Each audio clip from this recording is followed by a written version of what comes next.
So this is my second video on manipulating fonts in Adobe Illustrator.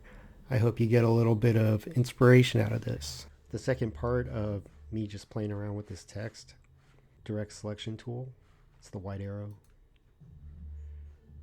And this is already pretty cutting edge. Now we want to make it a little better. One thing that's always good is this, just offsetting it a little bit. Like already that looks a lot better. Arrange it, bring it to the front. It actually looks better behind. You can just control shift left bracket. Just kind of like do that. Just offset a little bit. It's almost like an inside drop shadow.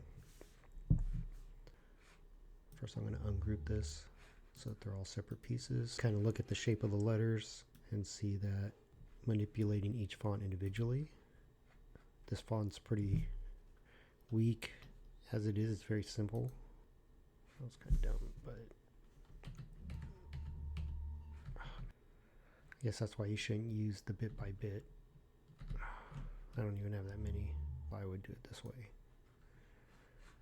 And now I can drag that whole part up like that. I mean, now it looks like a J, which is kind of dumb, but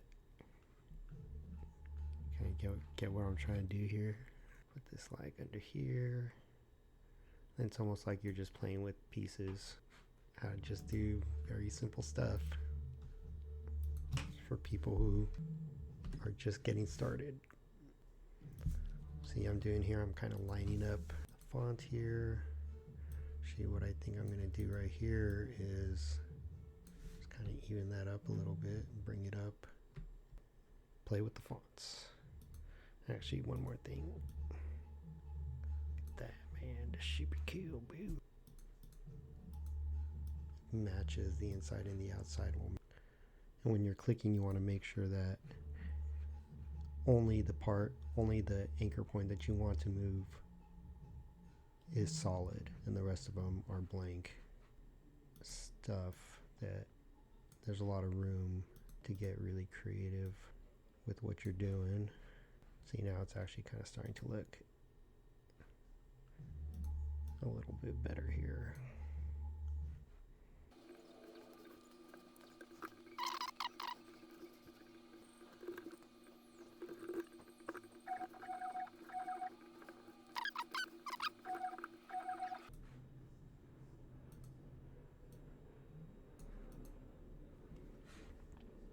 And that concludes this video.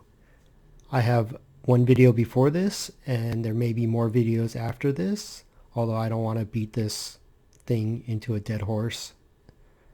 But the other videos will probably use newer and better fonts, and we will see what else can possibly be done just by using fonts.